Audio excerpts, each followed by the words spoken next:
Hello. So, I recently worked on a commission for Tom Early, the author of the Seasons Rising trilogy, who wanted to see his characters brought to life. Seasons Rising is an LGBT fantasy story about three friends who get thrown into the dangerous world of magic. The first two books, Aspect of Winter and The Doorway God, are available now, and the third installment is looking to come out sometime next year. Tom was kind enough to give me a copy of the first two books, so I'm really looking forward to giving those a read. And if it sounds like the kind of series any of you guys want to check out, I'm going to leave links in the description below, because I'm sure the official write-ups will give you a much better idea of the story than I can. Anyway, now that I've officially finished university, I've got a bit more time on my hands to put into each video that I upload here. So because you guys have been asking for more voiceovers for a very long time, I wanted to take this chance to talk you guys through some of the process that goes into digital paintings like this one. Let's get to it. So I started this piece off with a basic sketch, which I then began putting the line work on top of. Since this was a commission, I didn't record the sketching process itself, since usually it takes a couple of sketches to find the one the commissioner likes, so I never know which sketch is going to end up being made into the final piece. I will say though that the sketching stage of a project is a good chance to put in some rough tonal values, since then you can get a feel for how you want the different elements of a picture to contrast against each other.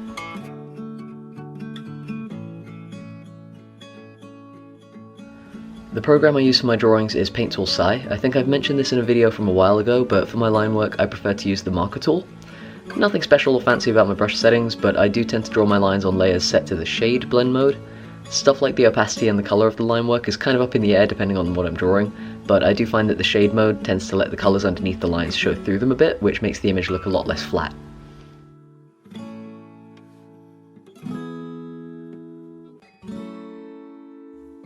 I also tend to do the line work for each character on a separate layer, or even on a bunch of separate layers in their own folder, because then if I need to change or erase or resize any parts of one character, I won't have to mess up the parts that I'm already happy with.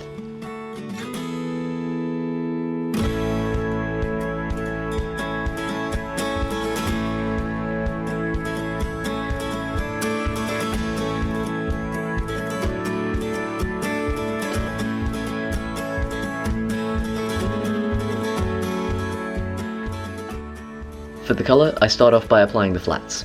I do this by selecting the character I want to colour and filling them with grey.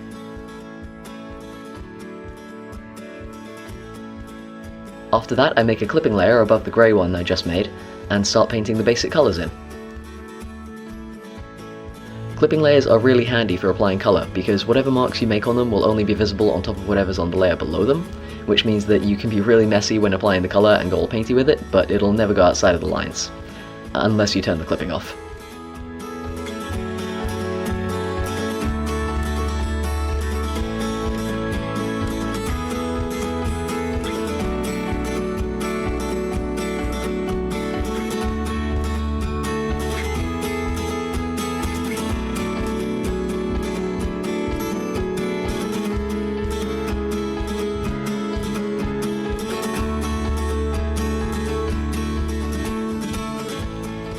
Once the flat colours are done, I merge them with the grey layer below them, and can move on to the details. For the shading and highlighting, I make a new clipping layer above my flat colour layer and get to work.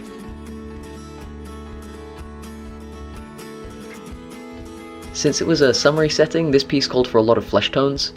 Skin tone is something that can be very hard to get right when it comes to shading and rendering, and to tell the truth, the digital painting style I've been working on recently is still pretty new to me, so a lot of my own techniques could still use some development.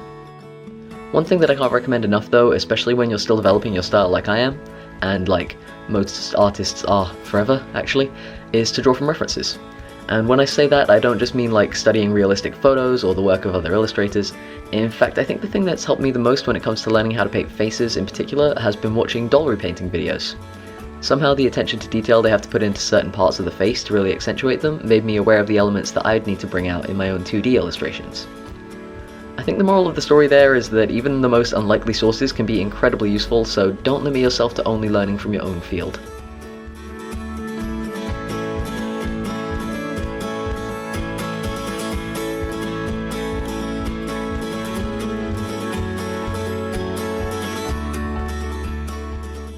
Water can also be very tricky to get right. For the most part, I wanted the wave in the foreground of this drawing to separate the foreground, middle ground, and background, but the colours ended up being a bit too light, so I ended up going back later and darkening the water to add some more contrast between the different parts of the picture.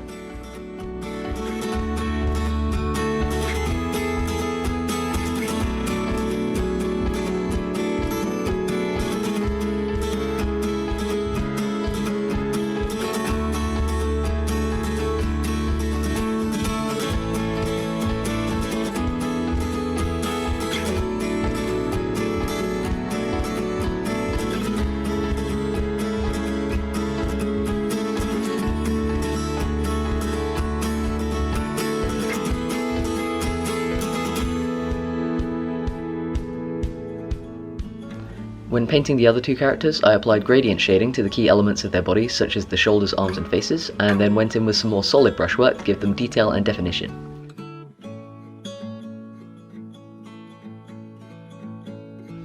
An important thing to remember when drawing images that feature multiple characters like this is the fact that each of them needs to be clearly distinguishable from each other, even if they're interacting.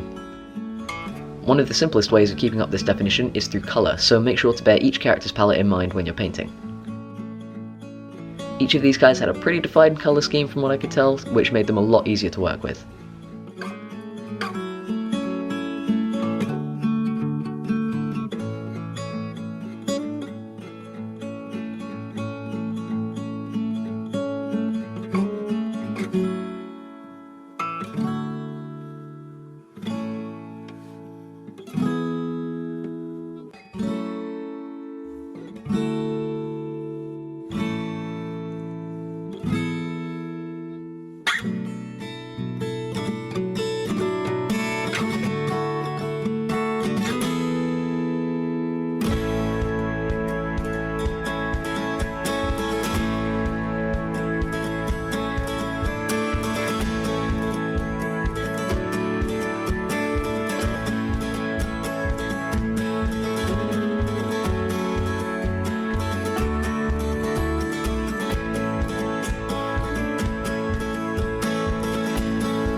To do the shade cast by the beach umbrella, I made a new layer set to the multiply blend mode and filled in the shadows with a warm reddish colour.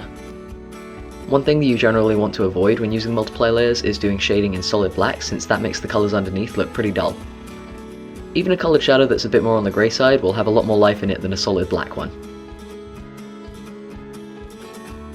At this point, I realised that the blue in the sky was clashing with the blue of the water below it, so I went back to my background layers folder and messed with the colours until I ended up with a nice pink-yellow gradient that fit way better with the rest of the image.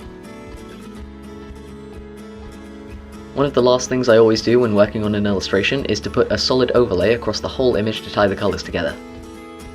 For this, I just put a new layer set to the overlay blend mode above all of the other layers in the image, set it to a low opacity, and filled it with colour until I found one that gave the whole illustration the feel I was aiming for. In this case, I ended up going for a pinkish red to really push that summertime sunset feeling. After that, I make final adjustments in Photoshop, such as blurring elements in the foreground and adjusting the image's overall contrast. And with that, the piece is complete.